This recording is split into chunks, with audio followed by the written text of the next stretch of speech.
an Unspoiled Network podcast. This is Spoil Me, covering Fullmetal Alchemist, Brotherhood. Episode 30, The Ishvalan War of Extermination.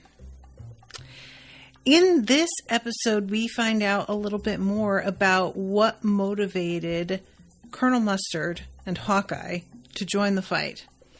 And it turns out they were just starry-eyed children, like so many soldiers out there. Welcome to Spoil Me.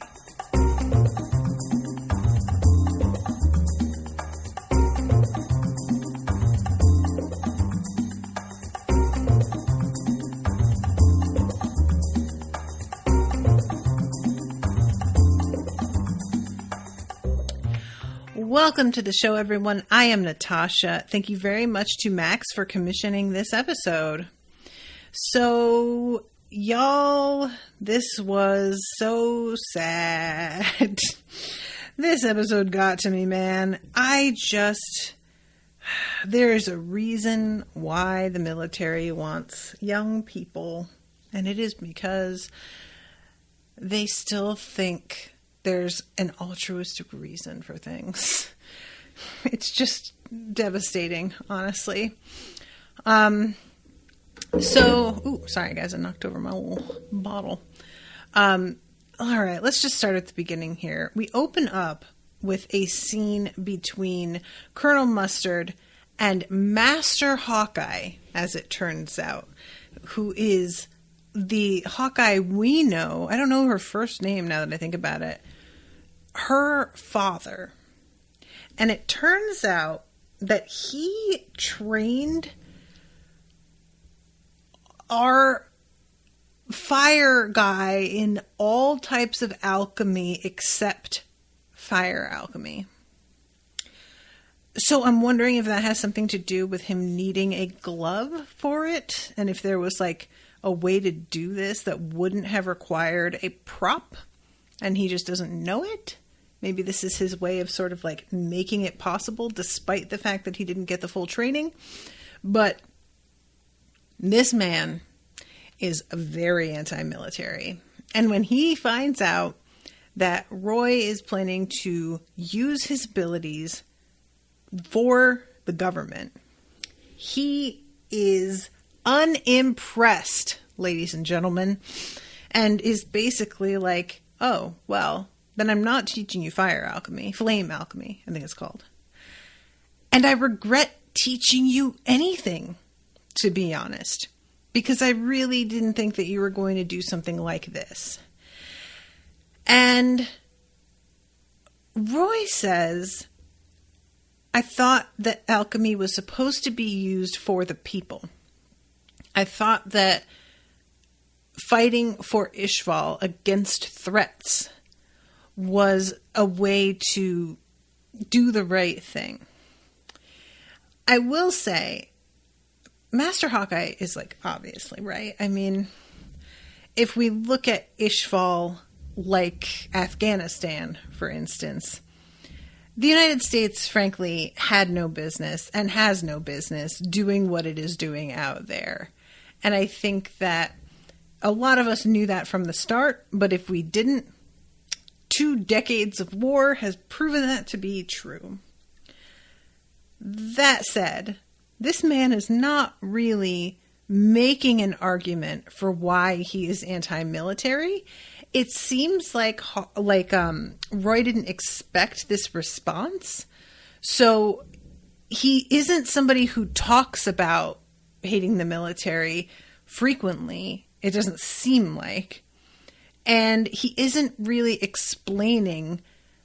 He says just, I'm tired of hearing that vile rhetoric when Roy says this stuff about like protecting our people and Amestris from threats. But he doesn't explain why it's just rhetoric. He doesn't really say there isn't a threat. We are trying to occupy and annex an entire other country full of people. So I don't know if there is more to this in the manga and this guy makes more of an argument about it or anything. But I wish that he had just kind of like argued his point with a little bit more information, because pretty much all he does here is let Roy know that he disapproves. But there's not really any substantial conversation about it. And that's fine for this show. I mean, I think that it's supposed to be, well, we know what this guy is talking about because we've been seeing the results of everything. So we know he's right. And we'll just trust that, you know, he's operating with that kind of information and Roy isn't. And don't get me wrong. If Roy is, around maybe 20 in this scene, he may be older, but let's put him at around that age. If this man did try and give him a substantial argument about it, would it have actually made a difference? I don't think so. This dude reminds me of many people who are just kind of determined to do what they do, and they don't really believe the opinions or advice or suggestions of others until they see it for themselves. And I can't even be that mad at it because I'm often that way as well. But it does feel like I want him to go in with a little bit more information than he is. So let's see. Candace says Hawkeye considers his alchemy to be the most destructive, and he's super anti-military, and he trusted Roy, I guess, so he sees this as a betrayal. He considers Roy's alchemy the most destructive, or his own alchemy. And I love that after this guy makes it clear that he doesn't want anything to do with the military and sure doesn't want Roy to either, Roy is like, you don't have to be living in this squalor. You could get grants for your research. And I'm like, why? He's like, if you just join the military, all of this could be taken care of. And I'm like, dude, did you not hear the man? And Master Hawkeye says, I don't need grants for something I've already completed. And he says, I've created the most powerful alchemy. It would only cause tragedy if I placed it in the wrong hands. And now that I've finished it, I've allowed myself to grow complacent. And this, I am guessing, is the Philosopher's Stone situation. But we shall see, because there's a lot going on later on with this research and talk that he has with Hawkeye. But he says, that alchemists are always pursuing knowledge. If we forego pursuing the truth, then we allow ourselves to die. Trust me, I've been dead a long time. And then he starts coughing and falls out of the bed. And it's very clear that he is out of time. And he tells Roy, you've got to watch out for my daughter. Look after her. She's the one that's got my research. And then he dies. So, very dramatic beginning to all of this. So, sorry guys, everybody in the chat is, Candace says, well, fire is shitty.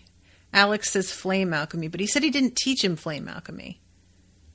So, I'm unclear. I'm sorry. B. Moore says, being a little fair to them, Ishval was apparently somewhat unique. First time state alchemists were used offensively like that, and first time it was against their own people versus outside invading enemies, so it's not like there was a Vietnam to point back to as an example for Roy for how bad and immoral he might be forced to act on behalf of the military. All right. Well, I mean, it would be cool if that information was shared in the show. Because none of that is made clear. Everything that you're telling me is new information. And if this guy has an argument, I would like for him to share his argument. But he doesn't seem to have one. He's just like, fuck the military and fuck you. And that's about it. And, again, I don't think he's wrong, but also, why? Why do you feel this way, sir? So yeah, we go to his grave. It's not even a funeral. it's like they're visiting his grave quite a bit after the fact is the vibe I get. But I don't know. Maybe it's supposed to be that there was nobody to go to the funeral except for these two, because they are dressed in black. But Roy gives Hawkeye the number to reach him in the military. And he asks her whether or not she approves of him becoming a soldier. And he says, I only know one way to make a difference, and I know that I'll never be happy if I don't try to make this country a better place. And then that must have sounded pretty childish, huh? And obviously this is part of what she likes about him, that he genuinely does want to make the world a better place. At least it seems so.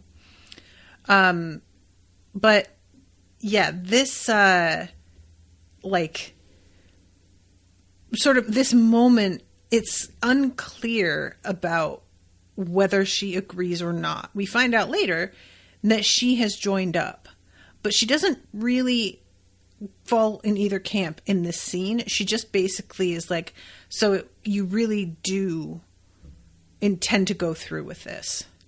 That is what she's more focused on. And she says, can I trust you with my father's research?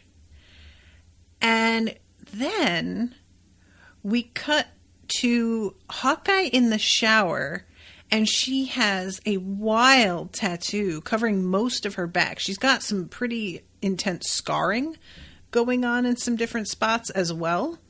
But it does seem like there is some significance there. I don't know if this is supposed to be a pattern that matches something that we have seen already, because I can't put it together. But if it is and it's not a spoiler, feel free to tell me. But yeah, she winds up getting interrupted by her dog, who has jumped out into the hallway to attack Ed because he was knocking on the door. And he's talking to her about what's going on with the Fuhrer. And this is what is sort of like a bookend for the episode. We've got him talking to her, and then we have another conversation, and it's sort of like bouncing back and forth between the two of them. The other conversation being between Dr. Marco and Scar. So yeah, she is, I love too that in this scene, I was like thinking that she was going to invite him in to have something to eat. And he comes in and has a cup of tea in front of him, but she is cleaning her gun. She's very much Murphy from the Dresden Files. But yeah, he's talking about the fact that he was just useless in this fight. He had a gun. He couldn't pull the trigger. And then he talks about what happened with Winry and her parents, and the fact that he thinks Winry would have pulled the trigger if he weren't there. He seems pretty certain of that. I wasn't sure. I couldn't decide. But yeah, he says, you know, she couldn't stop crying after I took the gun away from her. And it's my fault. I've got no resolve. I only managed to make things worse. And Hawkeye says, you're only dwelling on this stuff because you made it back alive. You need to focus on staying alive. That's how you help Winry. How else can you protect her? And then says, I mean, after all, you love her, don't you? And he absolutely loses his mind, as he is wont to do when faced with anything real about his own emotions, because he is not in touch with them. Same. And just protests, it's not like that. It's not like that. We're just friends. We're just childhood friends. We've known each other our whole lives. It's just like, you know, she's family to me. It's fine. I love that when he starts protesting, her dog's like shaking his head behind him, like startled, and then he's got all this sweat all over him. Oh my God. So she says, I'm sorry about what happened with Scar because it just added to your burdens. And then she starts to tell him the story because he asks if it's ever felt like a burden to you. And she says, "I've lost the right to complain about it," which was a pretty interesting line that I rather liked. It's like, and you know, I'm not saying that I agree with that perspective so much as I understand seeing it that way and being like, I signed up for this. I didn't know where it was going to lead.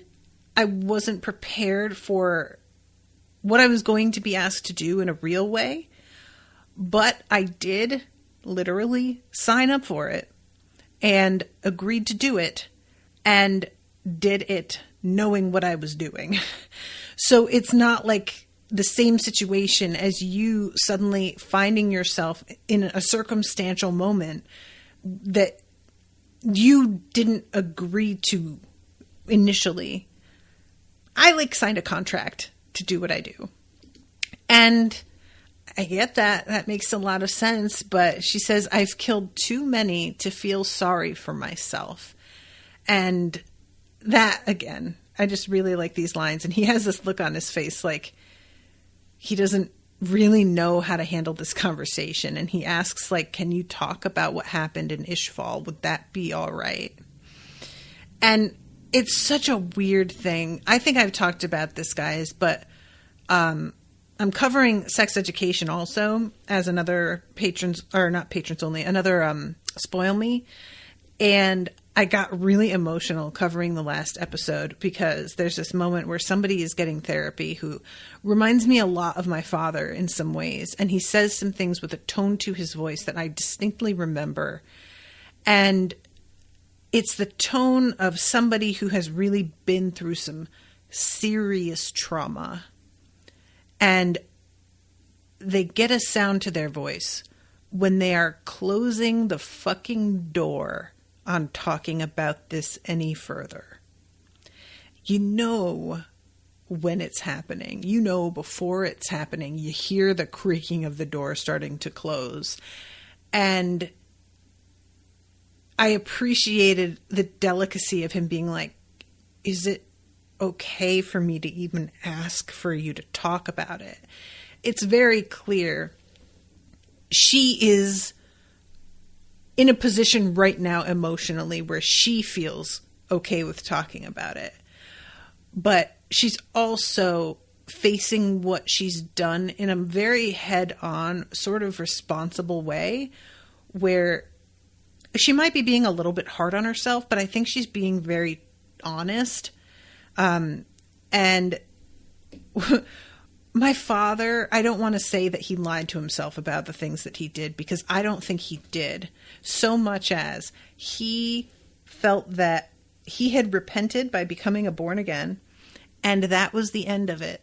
And he wasn't going to look back and dwell on it, because his religion freed him from having to live with the guilt of what he did. And it's a huge part of why he became born again, because it was clear the guilt was killing him. I think that was a major reason for why he was, into drugs and drinking. And it's just a very interesting situation talking to somebody who has seen some shit and seeing the different ways that people react to being pressed for details or information. Then there's also people who will talk about it in such a way that it's very romanticized. And you can tell in some ways they're doing that to cushion it in their own mind and make it sound less like it was trauma and more like they were a hero, or it was an adventure, or just, there's a lot of ways to handle it. But this moment of him asking, I just have had this moment before.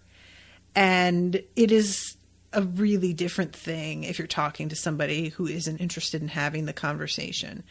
And just the sound that comes into somebody's voice when they are like, no, and we are changing the subject.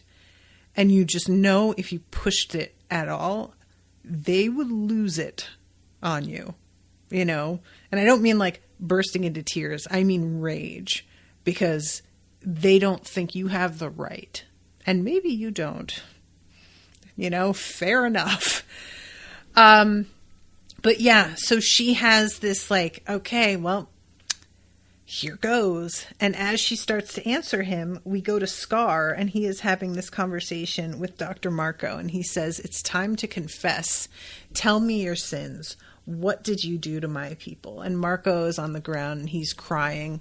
And I'm just, again, so annoyed with him, because he really thought that he could like demand the kind of punishment he wanted from one of the people that was like affected by a genocide. Sir, and like, I watched the post-credits scene. He gets what he asked for in the end. It just isn't how he was picturing it. He just wanted to be killed and put out of his misery. And instead, Scar is like, oh, no, you're going to relive all of this and explain it to me in excruciating detail to my fucking face. But he didn't want to do it that way, which I understand.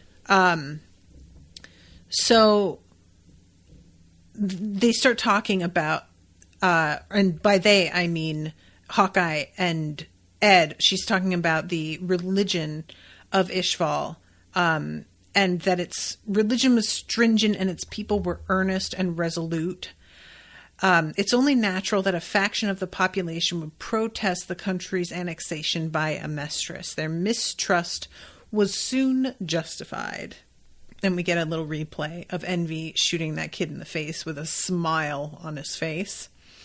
That one bullet changed everything. Their mistrust turned to outrage, and dissidence spread like a contagion. And it's one of those moments where, did it spread like a contagion, or did you spread like a contagion and they fought back like bleach? Like, look, it's fine. But again, Hawkeye is being pretty honest about everything, so I'm not going to fault her language here. It soon escalated into a civil war, and the fighting lasted for 7 long years, until a simple one-page document determined the Ishvalan's fate. Executive Order 3066, the official order to initiate the Ishvalan War of Extermination. And we get like the flashes to between all of the different like attitudes. Really, it's we're getting a peek at the faces of different state alchemists, but really what we're getting is the vibe that each of them carried as they did what they did. And some of them straight up enjoyed it, and others, like our sweet Cinnamon Roll Armstrong, were like, I can't believe we're fucking doing this.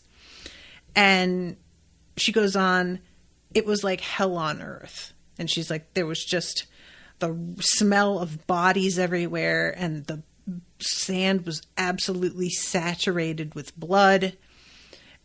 Most combat is blind. A normal soldier might fire erratically without a clear target in mind. But it's different for snipers. Someone is sure to die when we pull the trigger. And we really get to see Hawkeye in action, and the number of people that were just like passing unaware that she was there. And she says, yeah, they see the effects of their actions in a way that others don't. And then, of course, there were the state alchemists. And then we get the Iron Blood Alchemist, Busk Grand, with his fucking Wario mustache. And he says, iron and blood, I am both soldier and weapon, now stand down. I am the only man able to take the lead in this battle. And he is using his alchemy to rip up a ton of the street. And he's just, I won't say he's like reveling in it quite as much as the other guy, but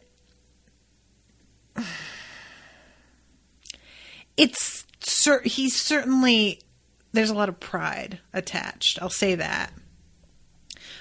We see Roy, and he is causing a bunch of explosions, but he's got a very sort of flat look on his face.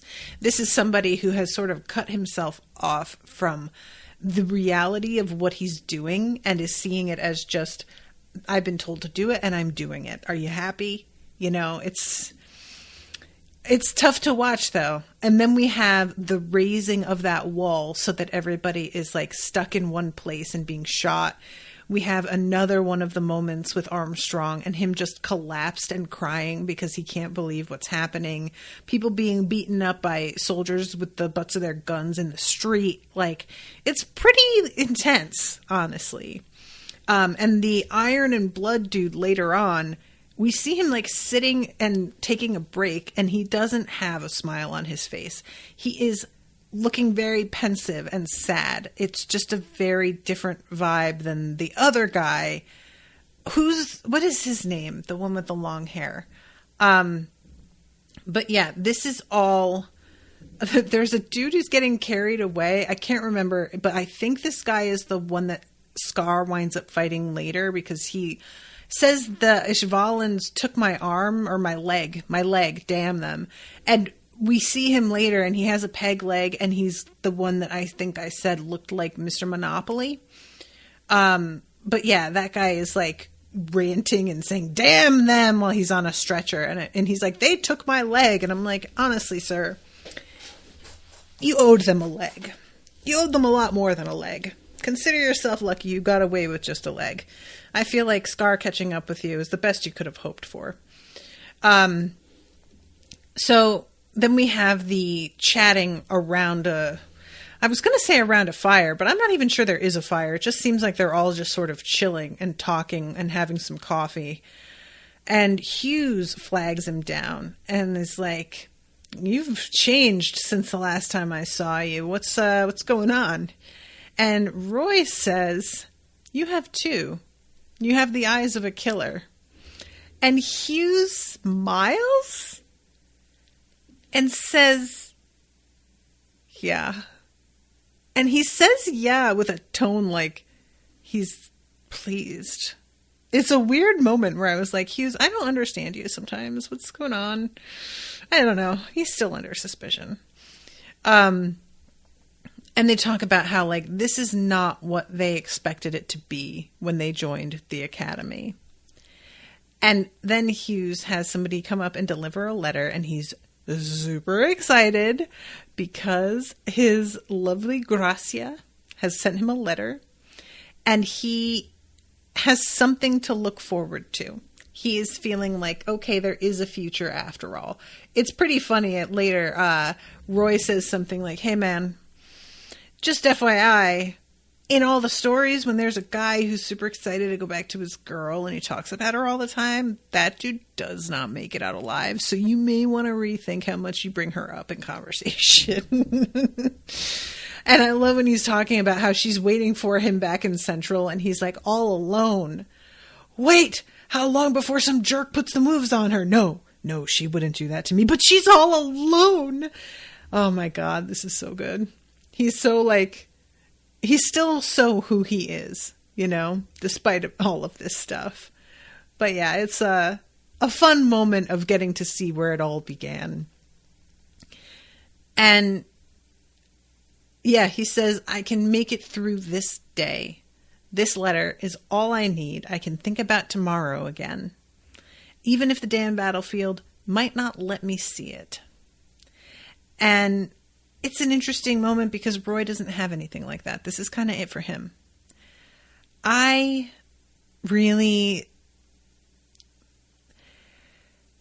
and I were just talking the other day about this. It was off mic, about how she realized, she was talking to her therapist about the fact that she doesn't look forward to the future because she does not trust that anything will get better or that she can rely on the future being anything. And so she's very much in the present and not thinking about the future or trusting in a better future most of the time. Whereas I am somebody who thinks too much about the future. I fail to live in the present as often as I should because I am always thinking ahead to how I hope things wind up, to the way I hope things will be, to plans or goals, without stopping to really look at what is in front of me and what I can do now today. And it's interesting because it's both of our coping mechanisms for like not feeling like we have control or can trust the world. But it's just such a completely different method of coping. And so in this moment, I'm Hughes and Roy is Rashawn for sure. And it's part of why we like work well together as a team, because we each sort of balance each other out. But it's also part of why sometimes we don't understand one another, because I will want her to embrace doing something new because I think it could work out for her. And she just doesn't see it and is genuinely like, why are you so sure? And I'm like, because I tried a lot of things and it's working out for me. It clearly doesn't always go bad. And then she has to stop and be like, I guess it did work out for you, huh? Like, she doesn't think about it that way. But also, I don't think about the million ways that I tried and failed. And that's the part that she's sort of trying to avoid, you know? So just the way that each of us thinks about the future, the past, the present, and the things that we choose to focus on and use to make ourselves feel more like either like we have control in the moment or at least make us feel more safe. It's just a totally different like approach to life. And it's, I've just been really realizing about myself that I tend to be a lot more of an optimist than I realize. That's part of focusing on the future, is like, I really do believe things will work out better and that eventually things will improve. I have like a faith in that I think I've grown with, because things in my life have tended to improve. I've been privileged and lucky in that respect. And not everybody has that. And even if they do, it doesn't guarantee their outlook, you know? It's just an interesting thing. So this moment really struck me because we had just had that conversation. But Roy is like, yeah, this just, I don't feel like as any amount of military force that we throw at this place is going to do much. Like, it's just soaking it all up. What is even the point of all of this? And yeah, Hughes is like, it does feel pretty excessive just for stopping an uprising. And this is when they're talking and Mustang finds out that Hawkeye is part of everything. I really like this moment too, because he looks so sad to see her. And they draw her so that she's got like circles under her eyes. And it really is clear that this has worn her down. By the time they're seeing one another again, they have both been through it and are different people. And I can't imagine, you know, it's already wearing enough to just see somebody after not seeing them for 10 years, because just aging will take its own toll. But then you add war into the mix and forget it. It's a totally different scenario.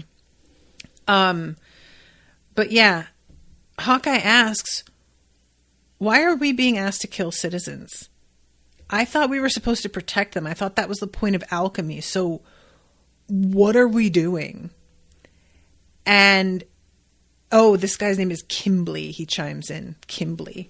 That is a bad name. Sorry, Kimbley. You suck. You sucked anyway, but like you extra suck because that name sucks.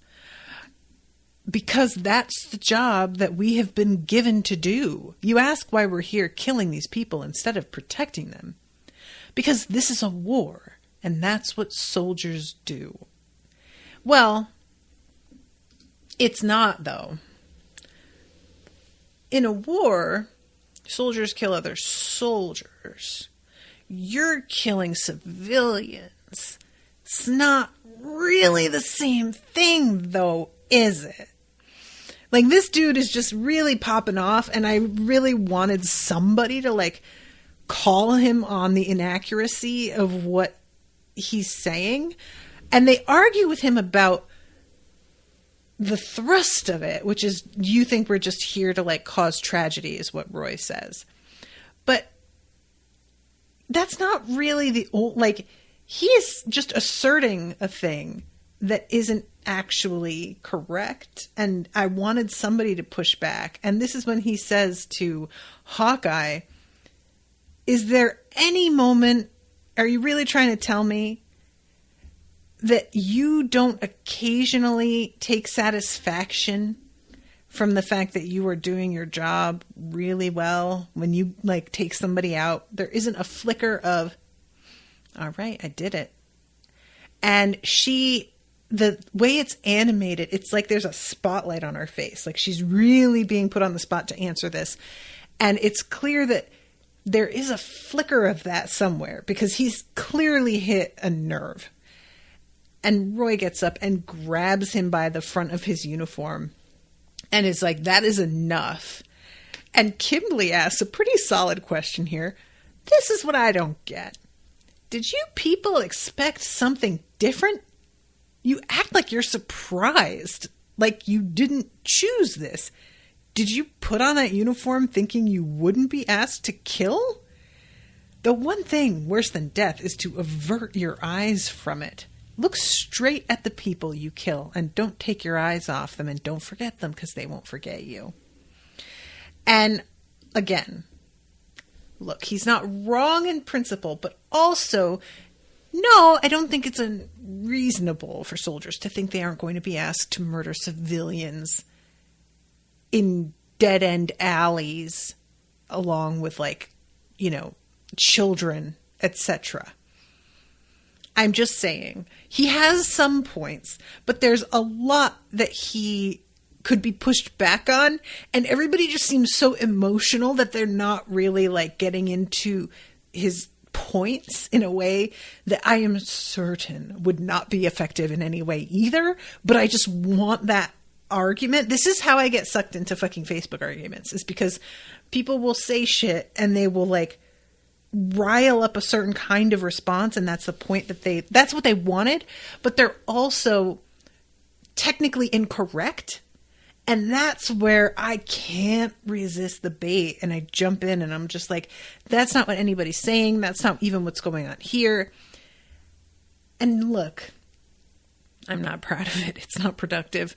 It's part of why I'm swearing off Facebook for, like, most of my day. I just avoid it because I know that is a weakness of mine. But this guy, it's clearly getting to them. Like, when he says, did you expect something different? Roy's eyes widened, like this guy really, like, you know, hit the target. And I'm like, no, Roy, you didn't think you were going to be asked to kill civilians. And you could say that. Yes, you did expect something different. Killing people and killing soldiers are not the same thing. And they shouldn't be treated like the same thing. Because this is just a guy who likes killing. And he's trying to act like he's got some sort of intellectual superiority.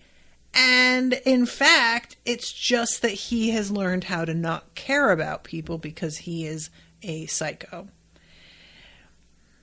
Again, I point to many Facebook arguments I've had. But yeah, him saying basically you shouldn't avert your eyes from it. I mean, he's not wrong about that either. And then he's like, all right, well, time to get back to work. And finally, Roy asks Hughes, tell me why you fight. And Hughes says, I don't want to die. That's the only reason. And I had to respect it. I really did, you know? Just like, he's not even trying to say, I have some fucking ideal I'm fighting for. He's like, no, I would like to go home and be with my wife to be eventually. So yeah, then we see Roy snapping his fingers using his flame alchemy and then saying, well, then what is the point of this? I don't get it. they're like, why are we even doing this? And as he says that, we jump to Dr. Marco. And he tells Scar, there was a reason, but it's worse than you can imagine.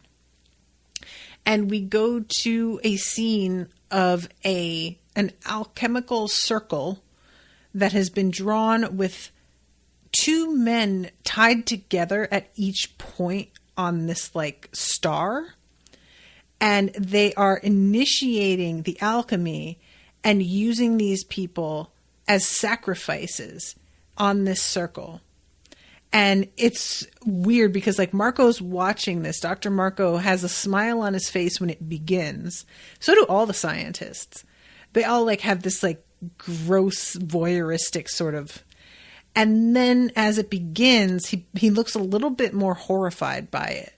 But once they're dead and the light begins to collect, he quickly forgets the feeling that he had of disgust over what they're doing and is distracted by the science of it as a philosopher's stone begins to form in midair over this like sort of plinth they've got set up. And Scar is like, that's why you did this? And he asks, what happened to the stone? And Marco says, it was given to Kimley, the Crimson Alchemist. And Scar is like, did this guy have black hair and cold eyes? And he knows immediately who this was. And Marco says everything changed. That single stone turned the battle around. And we see Kimley with it in his hand. And he's got a real, not greed, he's got a real envy sort of vibe here. And is talking about how the sound of like destruction feels like it's part of the core of his being. And I will paint it red with this shard of destruction. I couldn't dream of a more fulfilling job. And he puts the Philosopher's Stone in his mouth, like holds it between his lips and teeth and does the, alchemical, the like prayer sort of stance. And this is when we see an entire building beginning to crumble beneath him and the breaking that leads up to Scar himself standing in the street being thrown off to the side. And Kimley is saying, this stone is amazing. So, my question is, what happened to that stone? Because we saw Kimley in jail, right? He is in prison. For what reason? I don't think we know. I may be wrong, and we've been told, but I just forgot. But this stone that he has is just being held as he's using it. It's not like, installed as part of his body. It's not like one of the drops of sort of blood-like substance that gets injected to make greed from Ling or wrath from whatever his name was before he was named King Bradley, hilariously. And so I assume that it's something that could have been taken away from him and used by somebody else. Maybe it was used to create a homunculus, or it might be that he's in jail because he was like, this fucking stone is sweet.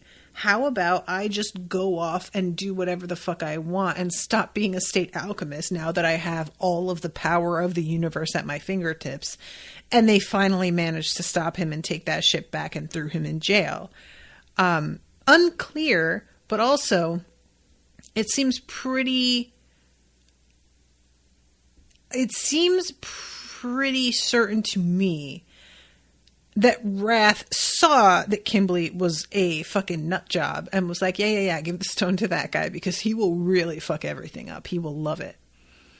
So then we jump back to Hawkeye, and she is saying it wasn't long after that they finally surrendered. And the high priest offered himself to the Fuhrer on behalf of his people. And Bradley is sitting at this table with this fucking suit on.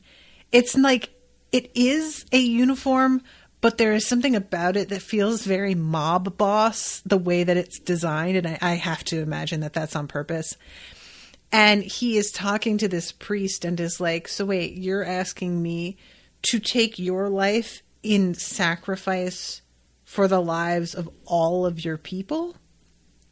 And the priest is like, yes, that is what I'm asking. And Bradley is like, my dude, I don't know if you understand math, but that is not how it works. Your life isn't worth multiple human lives. And low key, it's fucked up that you think it is, because that means that you think your life is like literally worth more. And that's really arrogant. What the fuck? And honestly, I couldn't help but like laugh at this, because I mean, Bradley isn't wrong in that way, but it's just an accepted thing that if you are in a public, political, religious position, that your life is usually accepted as being worth more. You know? It's just, he's cutting down a long-held, cherished belief in the actual hierarchy of human lives. And yeah, he's just, the way he's looking at this guy, your stature has gone to your head. I cannot with this guy saying this, really. It's just, your life is not enough to call off the extermination. And all of them are saying, you will suffer the hammer of God, how dare you? And Bradley is like, I mean, okay, look, if there are going to be consequences from God, when do you think that's going to kick in? Because I've healed thousands of people and he hasn't done jack shit to me. So I'm going to say he doesn't exist and y'all made him up so that you could make rules that created an order in your society. If you want to see me struck down, y'all are going to have to do that shit yourself, because God isn't real and he's not going to do it for you. I hated the fact that this scene was so like weirdly satisfying in its way. It was just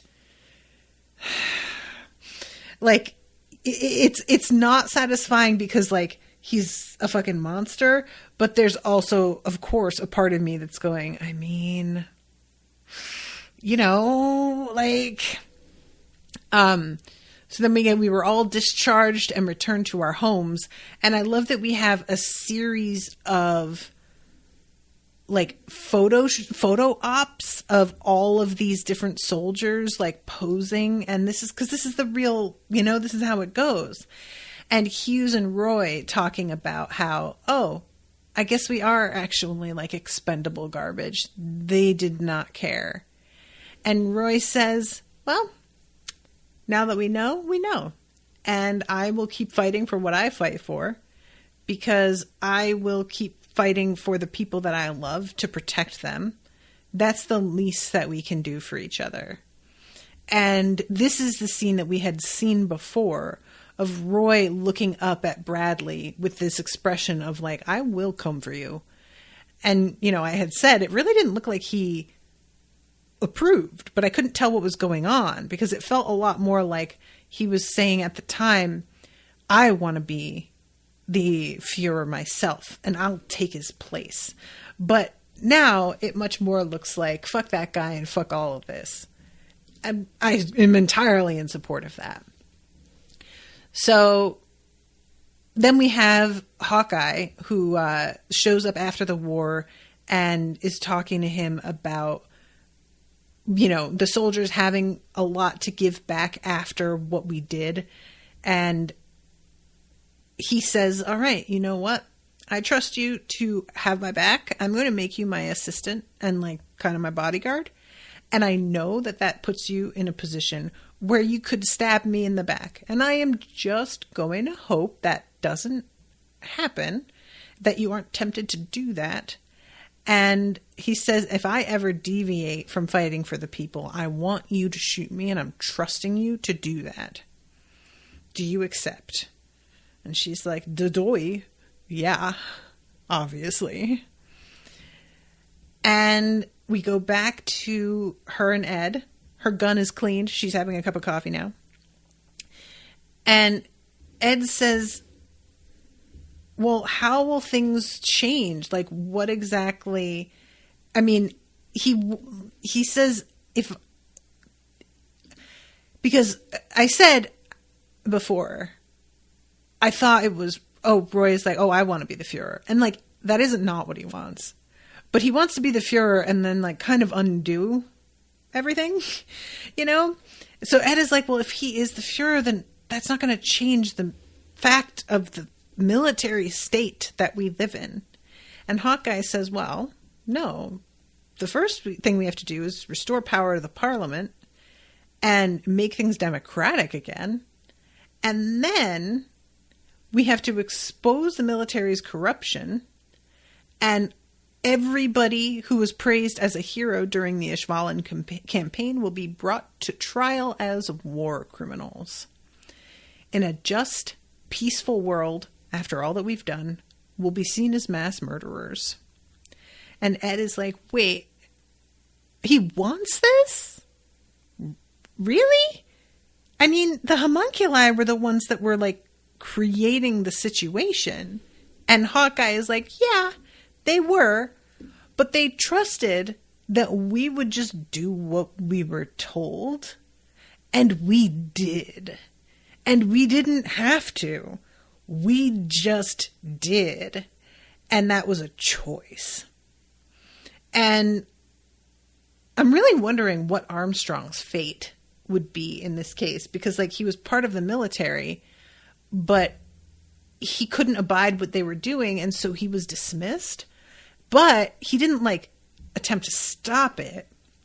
So I'm not really sure what kind of like get out of jail free card there is for somebody who was supposed to be part of things but wasn't, but also didn't attempt to stop it. Like, you know, it's like that thing where if you watch somebody getting killed and you don't step in, it's treated as if you were like an accessory in some places versus just standing aside and not getting involved at all, being treated as if, well, you weren't actually part of the murdering. If you had the chance to stop it and didn't, you're still seen as part of it. I don't want that to be the thing, but also I feel like Armstrong would be willing to take the consequences of that because he clearly personally feels that way about how he handled everything. But yeah, Hawkeye is like, you shouldn't avert your eyes from death or forget the people you killed, no matter how much time passes. And Ed is just like, this isn't right. I don't buy it. And she just ends with, you don't have time to worry about this. You have to go worry about your brother and getting your bodies back. You've got plenty of shit to worry about already. So really, I told you all of this, but it's none of your business. I guess. So we go to Al, and I love this so much. He's leaving and apologizing to Dr. Knox for the intrusion. And Mei Chang is like, Mr. Armour, thank you for your help. And he's like, that's not my name. I'm Alphonse Elric. And she's like, your name? Wait, are you related to him? And I love this. She just gets this like kind of bewildered expression. And you probably look just like him then. And Al says, how rude. Al, I don't know how to tell you this, buddy, but if you react with how rude to somebody saying you look just like another person, you're just kind of being an insulting dick to that other person. I know you didn't mean to, but, you know, he says, for starters, I'm way taller than my brother is, and I don't have a mean face like his, and I'm a much better fighter too, and I don't have a temper like he does. I'm a gentleman. And then we get the best, guys. I'm screen sharing. I got to, because this is just so good. Her face as she is imagining Alphonse. He's got epaulets with like horns coming up off them. He's winking and one of his eyes has like stars. He's holding a bouquet of roses. He's got a weird front to his outfit that's like a frilly prom shirt from like 1978, but also a bow tie, and also kind of looks like it was going to be a bolo tie, but I don't know what's going on. It is a real look. And his hair, he has serious like anime hair happening here.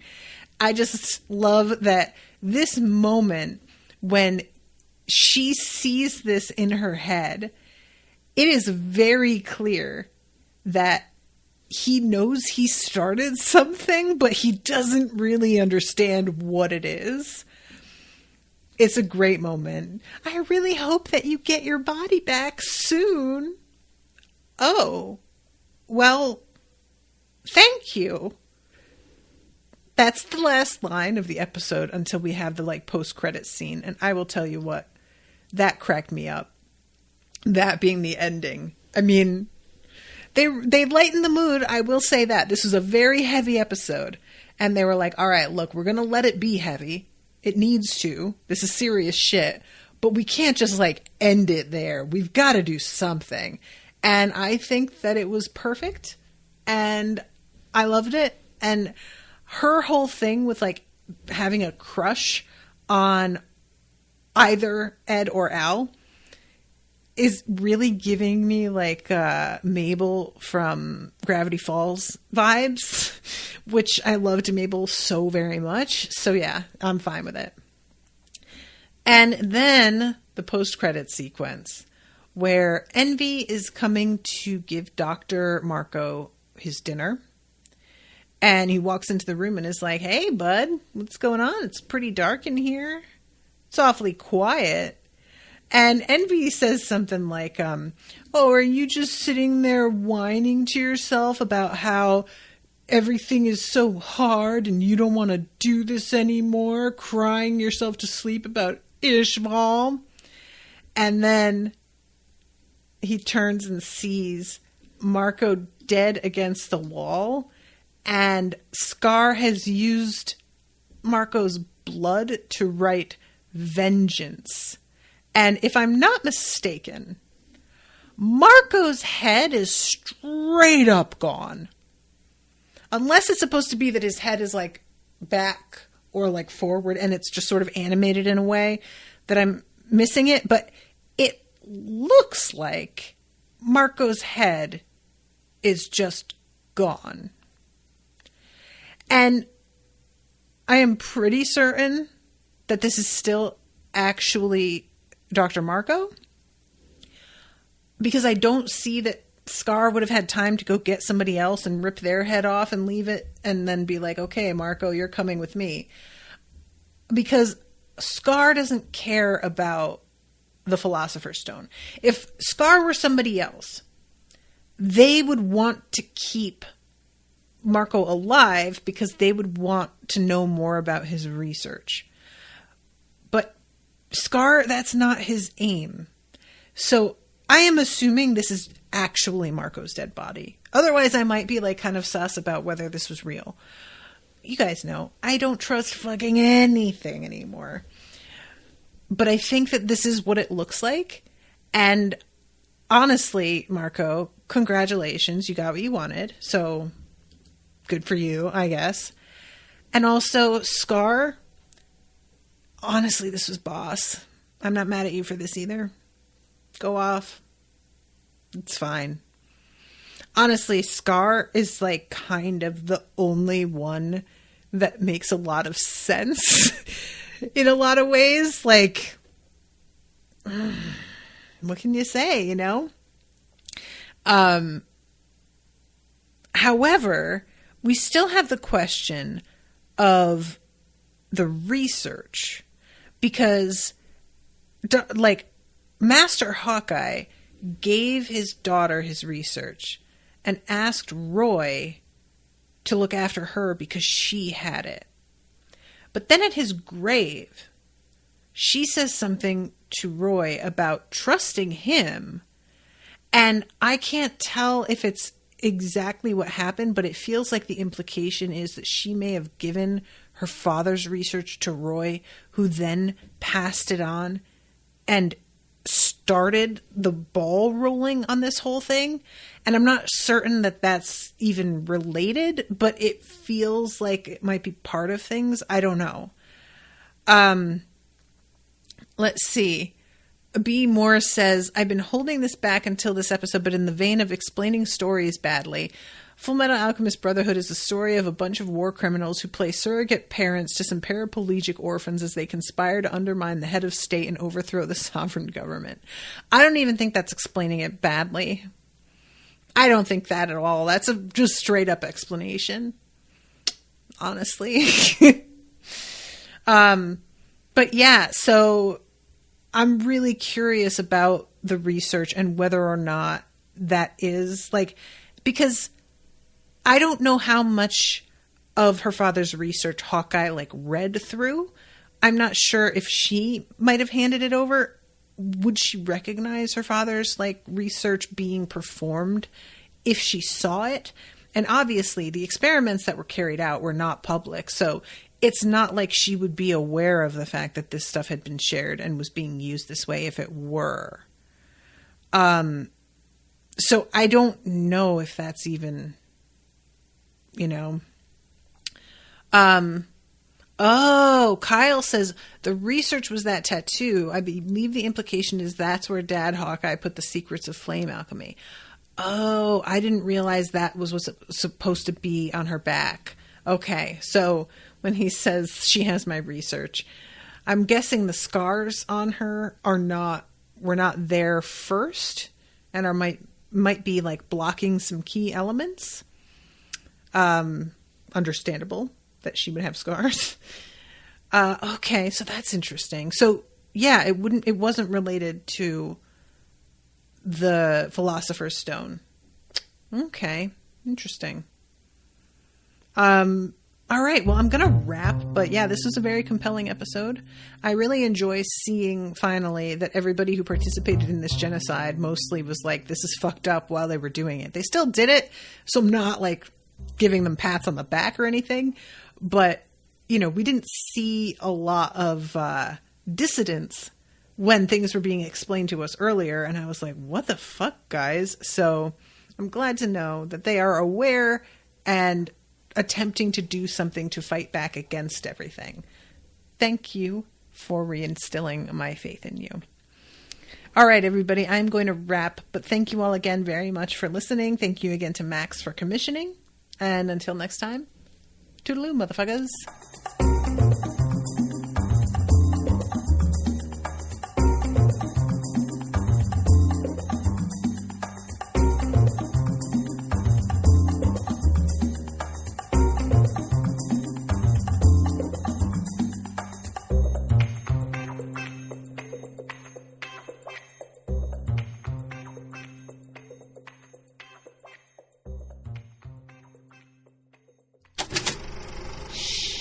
That was an Unspoiled Network podcast.